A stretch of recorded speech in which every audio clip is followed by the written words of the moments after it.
Hello, Willowdale and beyond. Welcome to Meet Your Neighbor, NeighborLink North York's weekly interview series. Each episode, we introduce you to new neighbors in the spirit of building a more connected community. I'm Sebastian Biasucci, and I'm very excited for you to meet our neighbor tonight and learn more about an incredible nonprofit charity in our neighborhood.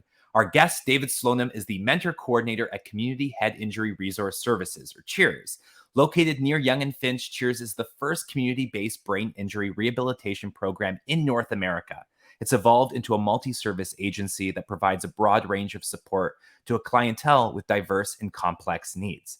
David has worked at CHIRS for over 20 years, creating programs and events that provide clients with opportunities for meaningful community engagement. He also hosts a monthly internet radio show for them called the Brainstorm. We're thrilled David could join us tonight. Before we chat with him, allow me to introduce your host, Lily Chang. Thanks, Sebastian. Good evening, Willowdale.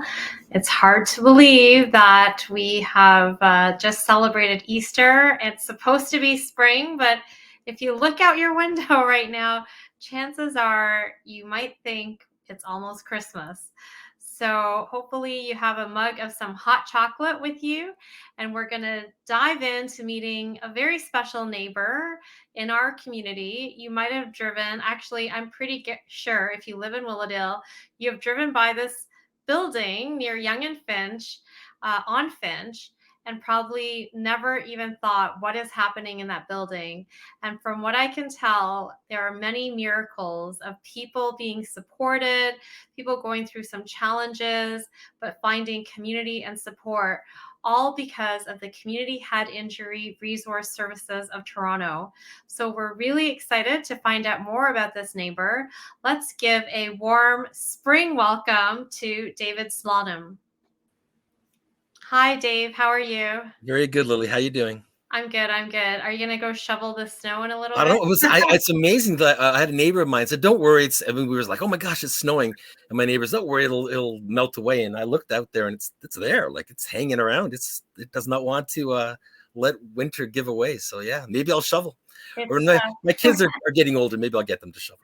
It's postcard worthy. So That's right. That's right. It is.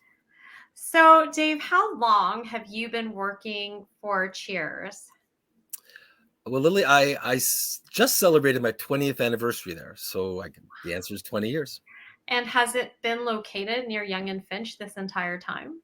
So our head office moved to Yonge and FInch, just west of Yonge on FInch. I think it was 2003 or 2004. Previously, our program space had been in Mississauga, but we moved there roughly around the same time I started, just about a year after I started at CHIRS.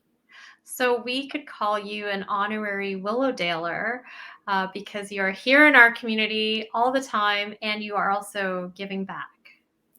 I'm absolutely a giving back Willowtarian. I'm not sure. So maybe you could tell us a little bit about what you do. Sure. So I'll let you know right off the bat what Community Head Injury Resource Services is.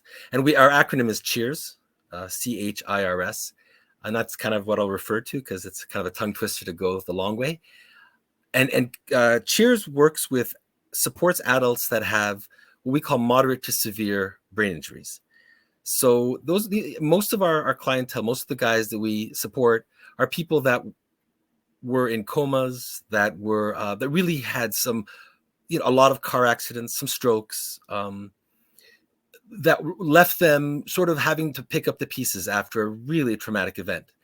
Many of our clients or their families were told that they weren't going to make it, that they were going to die. And so in some ways, there is a bit of a miracle that a lot of our guys survived. So those are the clients that I work with. And my kind of official designation is something called the mentor coordinator. And what that is we use mentor in a little bit of a different way at CHIRS. Mentors are the clients who want to take on more of a leadership role within our community.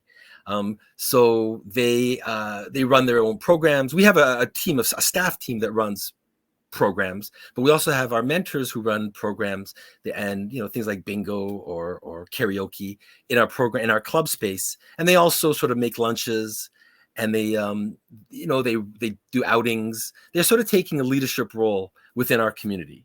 So I coordinate those activities amongst other things.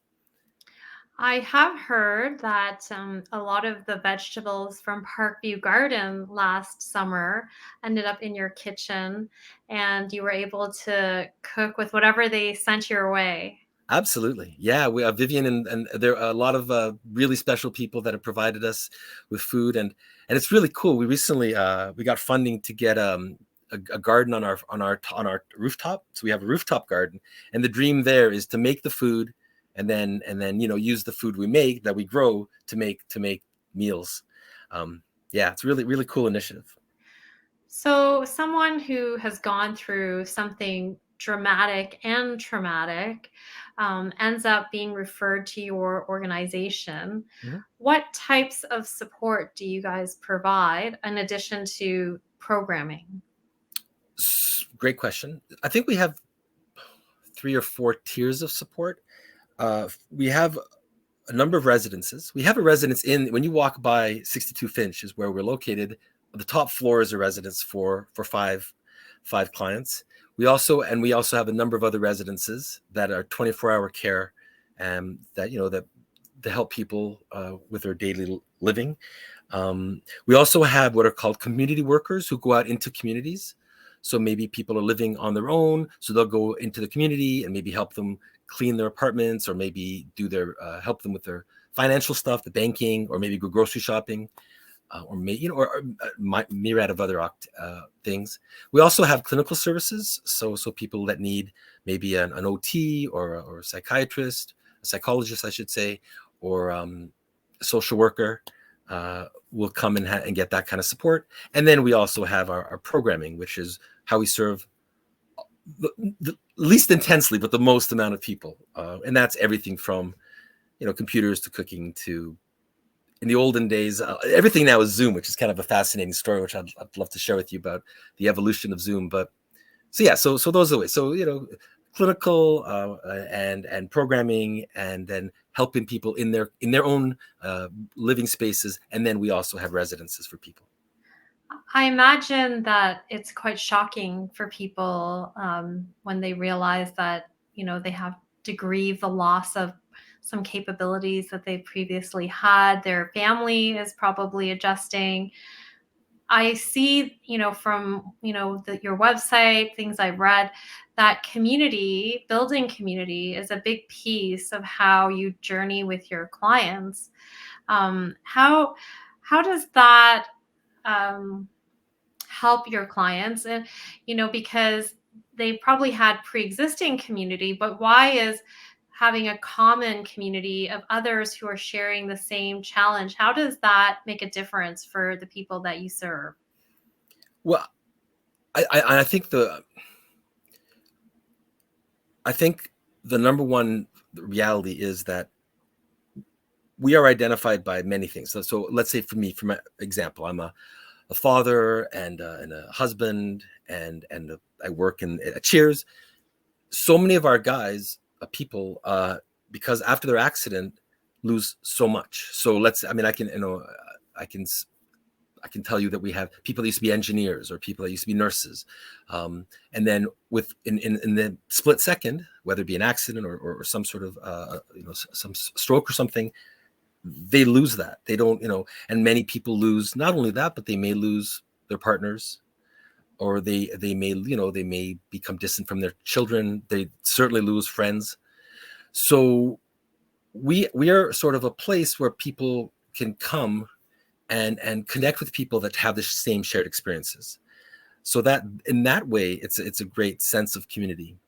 And then once they sort of establish a community at CHIRS, my big dream and my big hope is to give them meaningful opportunities. So now maybe they can't be engineers and nurses, but maybe they can take on other roles. So whether that be within CHIRS, or maybe or other roles / identities. So maybe they we have another number of connections with other organizations where people can, just gain more of an identity, as opposed to going from being Dave, the father and the the husband and the guy who works at Cheers to just Dave, the guy with the brain injury. Because I think that's what do we do? What do we want in life? We want in life to have meaningful engagement. We want to have purpose.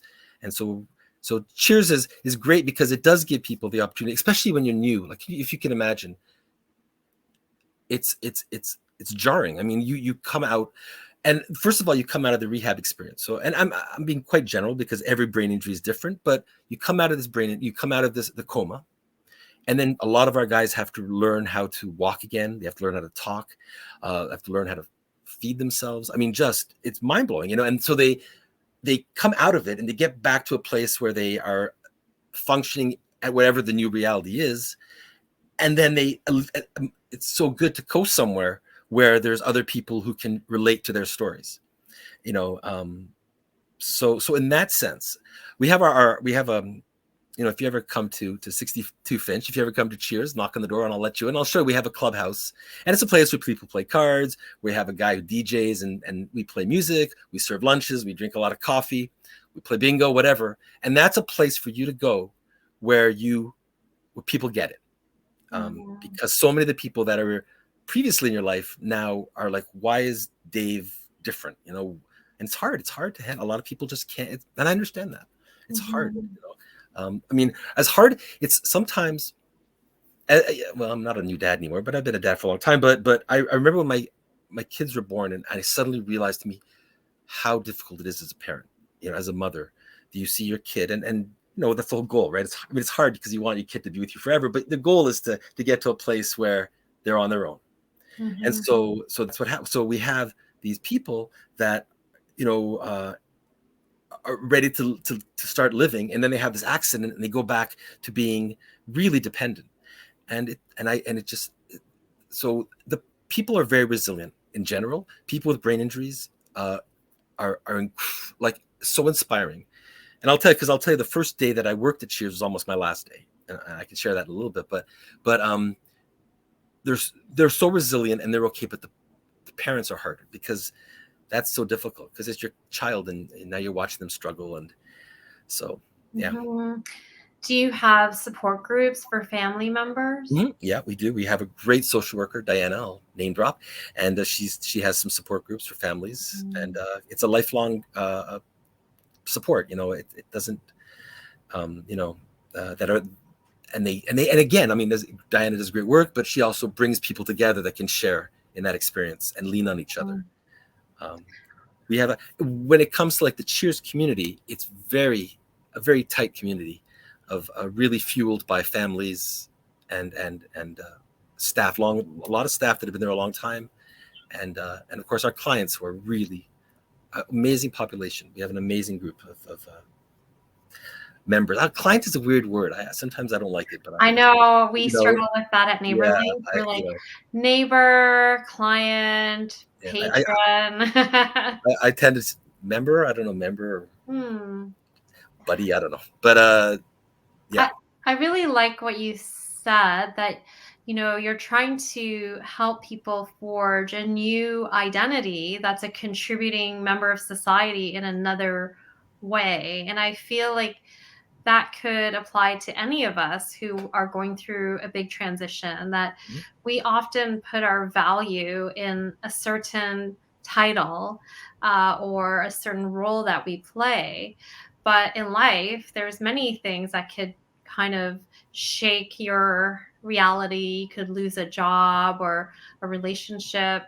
And, this trajectory that you are charting for your clients to rebuild a sense of value in what they can do, I think that's helpful for any of us to carry that idea, that, and also that life is always changing, and we have to be open to new ways of living and new forms of contributions that we might be invited to make.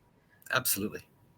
And that's it. You get one go at it. And I've learned over my 20 years at Cheers that you can play the victim role, or you can move forward and you can take what you've got and make the best of it. And that is absolutely mind blowing.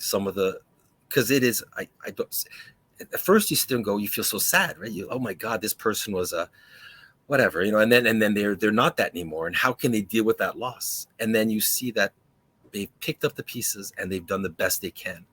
And it's so inspiring, don't get me wrong, it's sad, and nobody that has a brain injury wants a brain injury, but to watch most of the people that I work with, it's hard for me to go home and complain that I have a hangnail or a pimple when, they're doing all that. So yeah, it's incredible.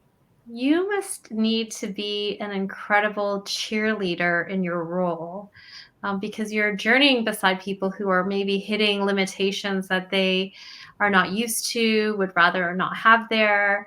Yeah. Where do you get that energy from to be that positive presence for people who in very difficult situations? That's a good question. I think, so many people come up to me and people that work in my field, maybe even with you, Lily, and they say, oh, you're such a special person. You're such a giving person. And I really believe that this job is the most selfish job there is, because you get such a high out of helping people. And so I feel very selfish every day. That's where it's all at. Like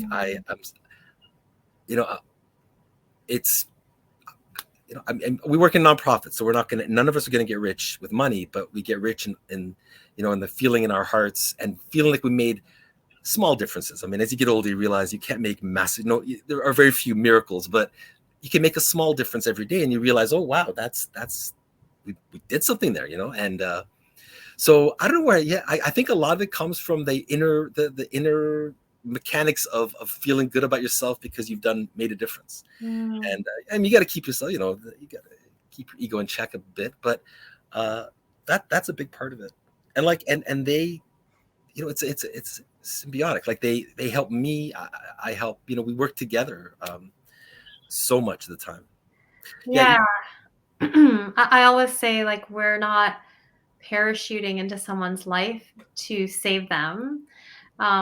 We are actually opening a journey to walk together, and we always receive more than we give. As much as our intention is to give, it's been said it's better to give than receive. And really, when you're giving, you receive so much more. So I echo your thoughts that it can generate that positivity, and I guess it's a good loop, right? You give, you feel good, you give more. And that's why, in my mind, I'm always like, everyone should be part of something like this. Absolutely. Everyone, I feel like we're not meant to live anonymously in community. Actually, it's not community if you're living anonymously. And so, what avenues or bridges do you see that could happen between CHIRS members and the surrounding neighborhood? How could Willowdale be a stronger community for the people that you're serving? How could Willowdale be a stronger? I'll tell you about some of the things that we've done a little bit. I don't know if you know of an organization called Toastmasters. Yeah. Okay. So Toastmasters is like a public speaking organization. It's a leadership and improve your self-confidence. So we've had a chapter of Toastmasters for the last 8 years, I think, and we have connected with all the other chapters from Willowdale, and we sort of work together. And that's talking about identity. And so there are people that from CHIRS come as Toastmasters rather than people with a brain injury. We're all connected in that way. We do something called Doors Open that CHIRS is part of for the last, well, we took a couple of years off because of COVID, but before that we had been 4 or 5 years. And that's a really cool opportunity for us to connect. It's really, where people come and they hear the stories of our clients, and they see the building, and that's a way to connect. I think just awareness of what our some of our guys are, and just an acceptance. I think we have certain people that are in wheelchairs, or we have certain people that might be a bit striking because their accent, they may have one eye that looks differently, or maybe it looks just different. So just the comfort for especially kids to come up and ask, because I can't say, again, I don't want to do a blanket statement, but everyone wants to share their story. Everyone's very happy to share, and rightly so. They have such inspirational stories. So just people, being more aware what we are, and maybe, striking up a conversation, not being afraid to have conversations. Brain injury is a funny thing, right? Some people might be a little bit, I'm using the word scary, because they may not have the, like where we have our ability to edit and we censor, and we sort of, some of our guys don't have that. So they may blurt something, or, where we wouldn't say it, or often there's memory issues. So you may have somebody in a conversation, and then a minute later they're going to ask you the same question because they forgot they asked you the question. So I think the more you are sort of familiar and comfortable with our population, the easier it is for us to connect with the greater Willowdale community. I think that's such a great piece of advice, because oftentimes when we encounter people who present differently, people are quick to judge or keep a distance. Mm-hmm. And, from what you're describing, really reaching out and being curious in a friendly manner could be very encouraging for someone to just feel seen, and not like, someone's avoiding their gaze, which I'm sure that happens when people Sure. don't know what to do. Sure. And I guess the final piece of how can they help, I think, I've said it a few times, but there's such a desire for community beyond the ABI label. So even if the opportunity to volunteer, to be part of different opportunities in the community, we have a lot of our guys. We have a few people that volunteer at the North York Senior Center, which is just up the street. And so because I think more than anything, so many of our guys just want to give back. They just want to help the way they've been helped, and to feel like they're making a difference in the world as well. So it's it's. That is so good to hear. I think we could help you share that message with other charities, and even our own for Neighbor Link, the work that we do. Now that you're on our map, we can also consider ways that we can include members of CHIRS to be part of what we're doing. And yeah, I think the more people give back, the more they get a sense of value and identity and belonging. So 100%. yeah. 100%. And CHIRS comes with its own, we used to have a lot more of a, it's not as much anymore because it's hard because of various factors. But we used to have, a lot of our guys used to find sort of niche work, like they'd work and a role would be carved out for them in different workspaces, workplaces. And that's it feels so good, so again, to be part of the community and hold your head up. It's sometimes we forget how valuable that is, because we say it's a second, whatever, I work and I'm this and I'm that, but it's such a big difference maker, to feel connected, to make friends, to equate, and it's beautiful.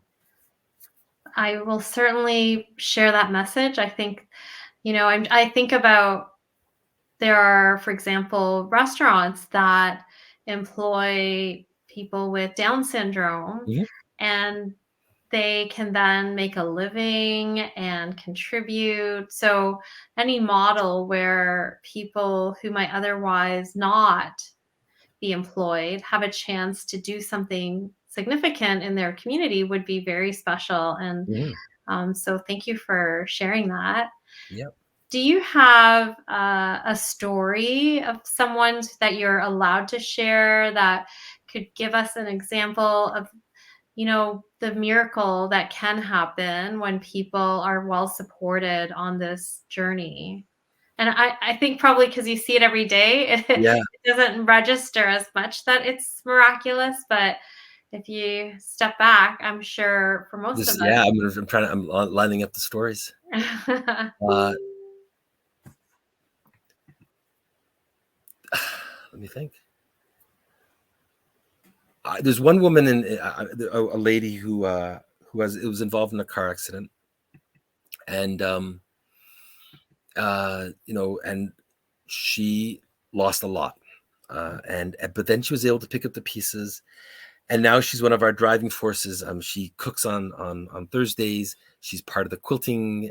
She also, I do a thing, well, pre-COVID with we do a monthly dance for people from Community Living Toronto and people from CHIRS, and she brings together 15 or 20 volunteers and sort of not orders them around, but sort of leads them to make the coffee for all the people and sets up and just you can see how passionate and how much joy she has in her role. So she was really able to pick up pieces. I have another funny story. There's another lady who was an accountant, and then she had her injury, which left her unable to do the numbers, but then she became this amazing artist. Which is really, that's kind of the Hollywood sort of, wow, the brain injury. I mean, that's very rare that it happens, but I do know of one of her. And I just people that are able to, it's a simple things, right? Like that are able to give back. I mean, this is a stock story about me a little bit, but I was telling you that the first time was almost the last day I worked, and because I had worked with young offenders, I started CHIRS in my early 30s. So previous to that, I worked with young offenders and people with developmental delays, people on the autism spectrum. And the first day I came into CHIRS, it hit me that these are people that it could be me, it could be you. I mean, it really isn't. It isn't someone who's, you're not born to it, and that hit me really hard.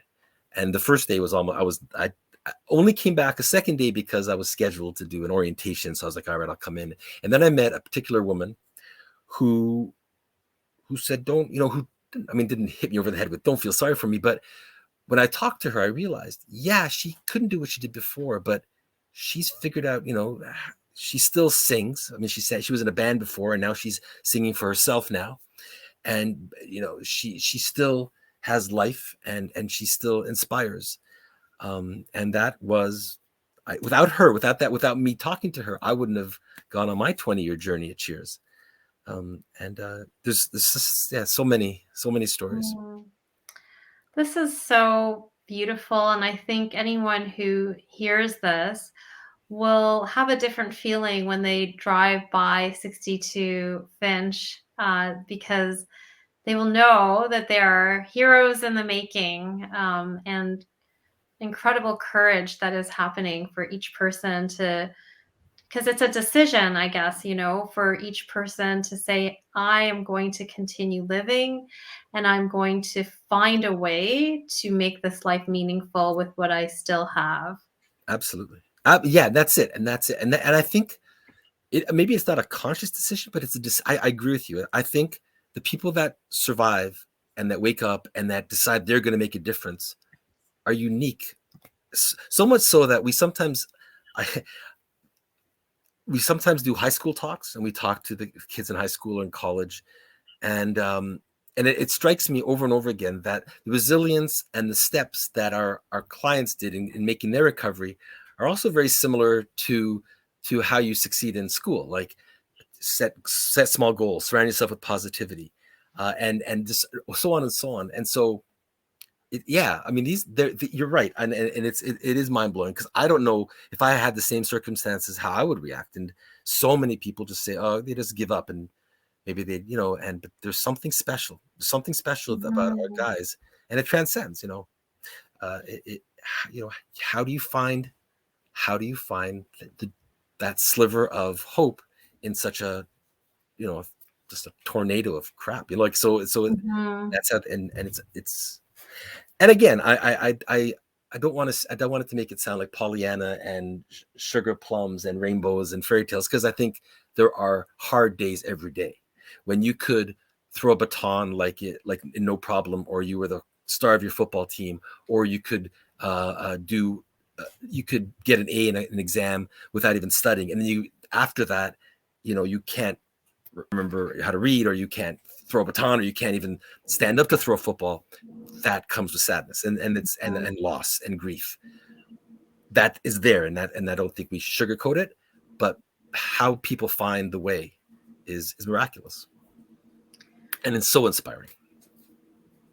I actually think that there is a gift for people who open up their time and their hearts to be friends with people who might be struggling in this way. And I say this because my mom passed away with Lou Gehrig's disease. And during that journey, there was a time when she could still walk, but she walked a lot slower. And then she talked a lot slower. And then I could barely understand what she was saying. But that time with her slowed me down. It taught me how to slow down in a way that, most of the time in the city, you're just like going from one meeting to another, one engagement to another.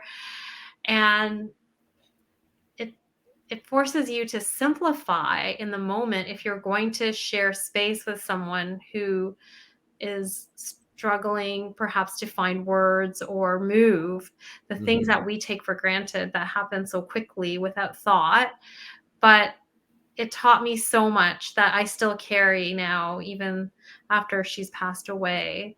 And I can imagine that for anyone who chooses to become a friend of someone who has a brain injury and hold space and make a new friend, that there would be such a gift of learning and inspiration to be able to not be efficient in the world. Like we live in such a world that we're pursuing efficiency and we forget our humanity in the process.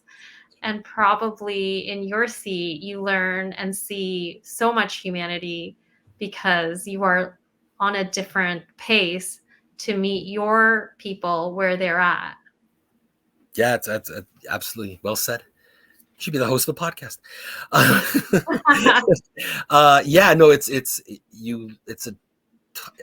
You learn to, I mean, it's cliche, but you learn to stop and smell the roses, and you learn what really matters in life. And what really matters in life isn't, acing the next program or writing the perfect grant proposal, whatever people do. It really is the connections you have with people. And you learn that a lot when you work with our guys at CHIRS. Life is simpler in a lot of ways, but and slower, but just as meaningful and often more meaningful. I think so, because it forces you to distill everything down to what is most important. So probably it focuses life, as often tragedy is best at doing. That is true. That is true. Well, on that note, you've been living or working in Willowdale for 20 years. And something we do on every episode of Meet Your Neighbor is we do the Willowdale Rapid Fire Round. Okay. Yeah, because we want to hear about, your experience of our neighborhood. So what is your favorite spot to hang out in Willowdale? And I think I know the answer, but CHIRS is pretty cool. But I also Hendon Park, which is just north of us. There's been a lot of client versus staff baseball games that I have had the fun of participating in. So that's a good place. And Mel Lastman Square down is also a place that's really cool. And I have good memories. There's the theater in the Loblaws, where that has the Loblaw. You can look down. It's like Empress, a giant escalator. Yeah. Those are three kind of really cool places. Yeah. And what is your favorite place to eat? I'm not sure. It's a little bit north on Yonge, but it's called Super Zamani. It's a friend of mine who eats halal introduced me to it, and it's like this place that has like a couple of tables. Again, it's pre-COVID, but just a couple of tables, and you just go and you eat lunch, and you get like kebabs, and it's the most basic, wonderful food. When we went, there was like $10, and you'd have like more food than you could ever eat. Wow. So I like Zamani, and And we end up at the food court at Yonge and FInch.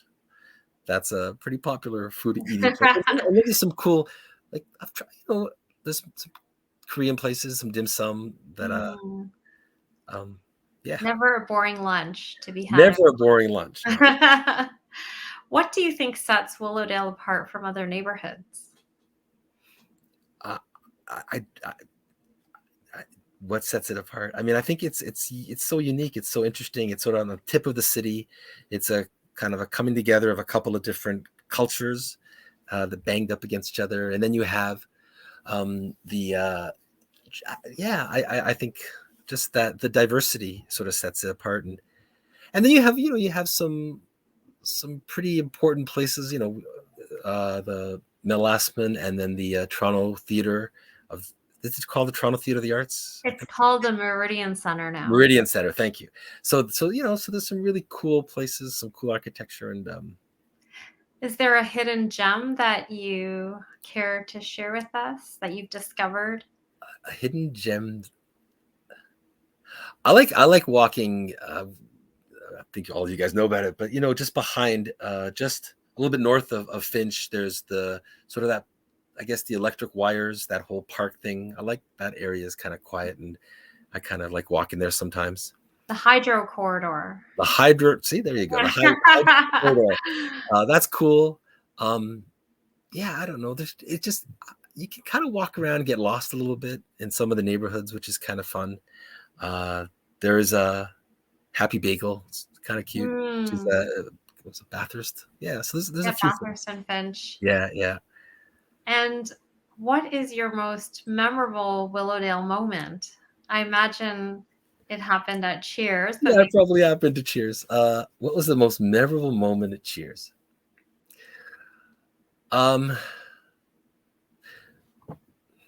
This is the first one that comes to mind. We were lucky enough to work very hard to put up a concept album of all songs that our members wrote. The words about their experience, the brain injury, and we made a CD, and we had a CD launch, and so that launch was kind of really special. When to see all the hard work, and then everyone got CDs and things. So that's special. What my favorite memory. 20 years ago, or right at the beginning when I didn't know what was right and what was wrong, we decided to have a penny carnival, and we got a dunk tank. And so the dunk tank, and getting some of the senior management and senior staff to get dunked, and that was pretty fun. Yeah. Well, you sound like you have an amazing job. Yeah, it's fun. It's good times. It's kind of changed in the last couple of years, but it's for the better. And again, with that sense of community, obviously once COVID came, we had to distance, and we shut down all our in-person programming. And then we started to run Zoom programming, which was amazing, and linked us as a community, but also linked us in a greater sense with all the other ABI, acquired brain injury communities across Ontario. Because now we're just a click away, where before, for us to get to Peterborough was rent a car and make sure we had all the meds and make sure we were back on time and getting the Wheel-Trans times all organized. Now we just click. So we have, in the last 2 years, our community has gotten so much larger. We now connect in a normal way with, not always at the same time. We have 18 organizations that we can connect with, and so in that way, that community's gotten a much larger with COVID, and which has been kind of neat. Now we're gonna figure out how to work post COVID and bring Zoom and keep that community connected and keep that pretty connected. So I like my job, which is good. I think all organizations are trying to find that hybrid model now. Absolutely. Yeah, we want to keep the lack of going through traffic. We want to keep those pieces, but and the ease of meeting multiple people who have lots of different schedules. I think Absolutely. Zoom has helped that. But then there is something about in person that is irreplaceable. And we want to make sure that we keep that as well. 1,000%. It's almost indefinable. I mean, it's just that's a really cool thing that's happened since COVID. Just you take for granted how much you get out of human contact. And not, I mean, this is nice, and we're sort of looking at each other and connecting on that level. But when you're with somebody, really truly with somebody in a full sense, it's just unbeatable. Which is body language. There's other parts of communication that we miss out on, and I think, especially in a group Zoom, I don't know if you found this, but it's harder to, because if you were in a room of 30 people, there would be side conversations, sure, and instead everybody has to be in the same conversation together. So and boy, was it like when we started Zoom, good gosh, it was so tiring, because you'd have a room where you were sort of leading a program, whatever it might be, for 10, 20, 30 people. It was exhausting. And now I find it's exhausting to do in-person stuff. I find, because I'm so used to the Zoom now. Now the Zoom is easy. Now I can, you can skirt in and out as long as people mute or whatever. You're okay. You can break out rooms. It's all kind of manageable, and the connection is manageable and familiar. And now just to have a conversation with a human being is difficult. Like, that isn't like, I mean, it's obviously my family, but old muscles need to be. Yeah, I know. It's so funny. So funny. Can you just tell us a little bit about your radio show? Who hosts it? Sure. What it's about? Absolutely. So we do a monthly radio show. It's actually tomorrow. We do it the third Tuesday of every month, and it's through an organization. It's through a service called Blog Talk Radio, which is pretty large in the internet, and we're a part of something called the Brain Injury Radio Network. So the Brain Injury Radio Network has about, somewhere between 15 and 20 programs from all across North America, each with a different perspective. And our perspective, we're the only one from Canada. And it started initially, one of the clients just wanted to have a presence. He wanted to do a radio show. He wanted to be involved in that area. So we just made some contacts. And so myself and Simon is the co-host. He's my boss, and we just do a radio show, and we pick a theme, and this often relates to brain injury, and sometimes it doesn't. We did one recently that was my favorite sports moment. We just and what I find, first of all, I love it because it gives them a chance to shine, and it gives we have a lot of our guys call in and talk about their experiences. So I kind of like it that way, because obviously it's a podcast, so it's there forever. So it's kind of, for us, can be almost like a time machine. I can, it's an account. So, we put on a play a while ago, and we had a show devoted to interviewing people about the play. So that's there forever. That's in the can. So it's really an awesome opportunity.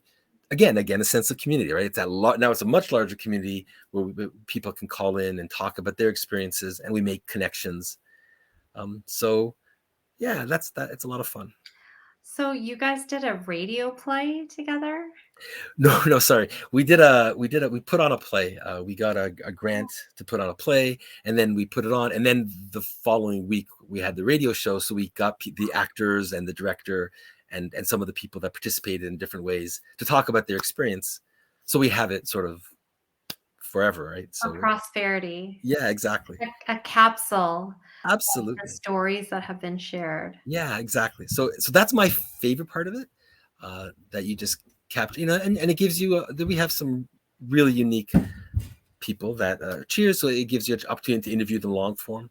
You can sort of spend like we're doing now. We can talk to the person for, and break it down and talk about the nuance, all the details that you sometimes miss. Yeah, not going after sound bites. Exactly, right. So so that it's a lot of fun, and again, it's that larger community. So I think we're very similar in that sense of just wanting to build a community. And because if we don't really scaffold and work and sort of reach out, you end up sort of being in that same small group, and where you don't meet anybody, and it's harder to meet people sometimes when you're anxious because you're not going to remember, or you are anxious of how you're going to behave, or maybe some people have seizures. So it's nice.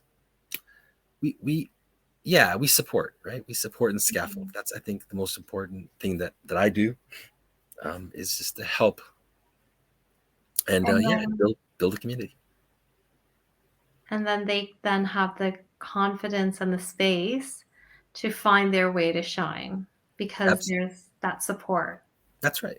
And if we do our job well, we can sort of fade away a little bit. Mm-hmm. Sometimes you don't. Sometimes you have to be there forever, depending, because everybody's different. But yeah, it's a journey. I think a similar perspective could be said of people who have gone through significant trauma or abuse in their life, Mhm. that we need to scaffold some of their pieces of their lives. And in some cases, maybe we can't fade away. Mhm. And I don't think that the government recognizes that type of injury the same way.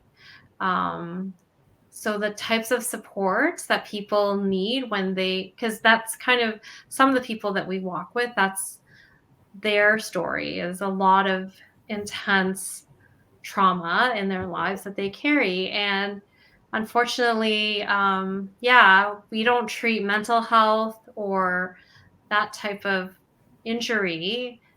I wish there was CHIRS version for people who have gone through difficulties in their life, because they need community. They need everything that you describe. They Yeah. need that. And we're trying to figure out how we can be that. But we're not at your scale yet. We don't have that type of funding or building. Mhm. But what you're describing, I think, is such a beautiful vision. And there are people who need that same type of support, who at this point in time don't have it. So it's a great vision for us to aim towards. I agreed 100%. Yeah. Yeah, I've learned a lot from speaking with you, and it's inspired me a great deal about how we can better support the people that we are serving. So thank you very much. Oh my goodness, thank you. And I encourage anyone who's walking by our building. My office is right in the front window. So if you're walking by Yonge and FInch, I'm sitting there, probably staring at you. So wave, and I'll wave back at you. And I'm happy to. Yeah, we're happy to talk and to answer questions. And when we have our doors open event, which is in May, I'll make sure that you guys know about it, so you can visit. Yeah. That'd be awesome. I would love to blast that out across the community so more Um, people can come and say hi. Absolutely. Well, thank you so much, and hopefully we will survive this last snowstorm. Well, I know. I hope I don't have to put my snowsuit on and galoshes there. What happens when I walk the dog tonight? Well, have a good night, Dave, and I look forward to meeting you in person sometime soon. Thanks, Lily. Talk soon. Awesome. Thank you both. Thank you, Lily. Thank you, Dave. I've got the link down at the bottom there, www.chirs.com. So definitely head over there and learn more about this amazing organization in our neighborhood. And while you're surfing the net, feel free to check us out at neighborlink.org. Follow us on Facebook, Instagram, and Twitter at neighborlinkny as well. And that is another Meet Your Neighbor episode in the books. And we will be back. We'll be back next week. Same time, same place, new neighbor. Until then, good night. Have a wonderful week, neighbors. Thank you so much again, Dave. And we'll see you in the neighborhood. Absolutely. Awesome. Good night, everyone. We'll dance it out.